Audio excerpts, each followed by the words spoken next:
So as I say, we've had the CMA announce that it set aside 40 million shillings in budget to secure this intelligent market surveillance system. Take us through the status of things as they stand right now and what some of the challenges you face are at this stage of the game.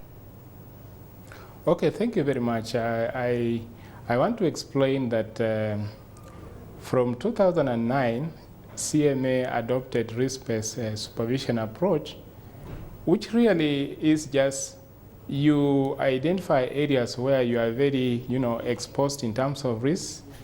Then you focus on those because really, resources are limited.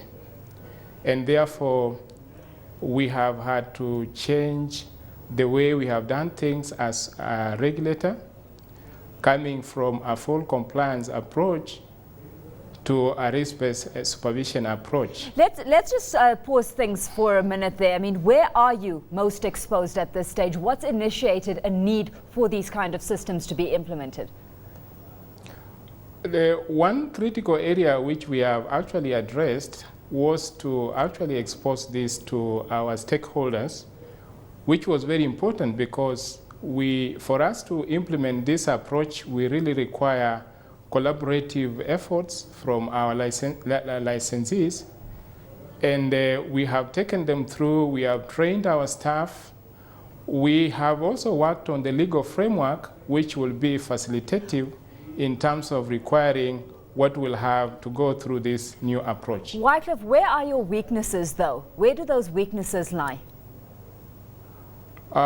In terms of where we are now, first, let me clarify that we have adopted this approach in a first approach, and we are already doing it, part of it. We are doing risk profiling of our licensees, and it has been very helpful in that we do spend our resources where it is very critical, and therefore, we have already done the initial stages where we have identified to start with the tools which are required, and then of course making the market ready for this, and then again training our own staff so that we can take ahead this new approach. As you've just mentioned, one of the new approaches is that the CMA will be risk profiling investment and stock brokerage firms. How exactly are you doing that, and how accessible would that information be to the public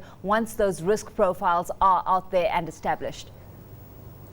The risk profiling we are talking about surely will be for our own internal use, because we are actually sharing information between ourselves and the licensees. And then this information is purified to an extent where it helps us now to identify what are the risks, and in fact, in overall, who are the most riskiest licensees. And therefore, I don't see how the public will be sharing in this information. However, the benefits that come from this process will be very evident to everybody because there will be very improved supervision of the market. Okay, so no public dissemination of that information just yet. What role do you see risk-based supervision playing in getting firms to clean up their acts? Because ratings could act as a strong preemptive force, against any firm going under. This approach allows us to be very proactive, actually, and it enables us as the regulator to actually identify areas where we need to focus and have engagements with the various licensees so that they can take corrective actions before things actually go out of hand. So what kind of response have you received from companies out there? Very positive response, because all of them realize that this approach will help them also in their own businesses, because surely risk management is part of operations, and therefore they are very positive, and we see a lot of positive indications that they will support this new approach. Well, we've had David White, who's a consultant for the RBS implementation, saying that in order to achieve maximum results from this kind of initiative, there's a need for the demutualization of the Nairobi Stock Exchange and a strengthening of the Central Depository Settlement Corporation's role as well. Take us through the kind of stride that's being made there, and is there consensus in that that's some of what needs to be done to facilitate this process moving forward?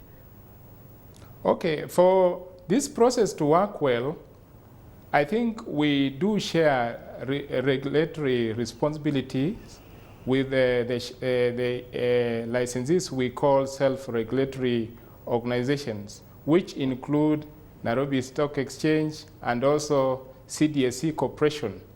Now, as you know, Nairobi Stock Exchange has its own members, and therefore separating management from ownership at the Nairobi Stock Exchange gives them a good way of controlling their own members who are also part of this market.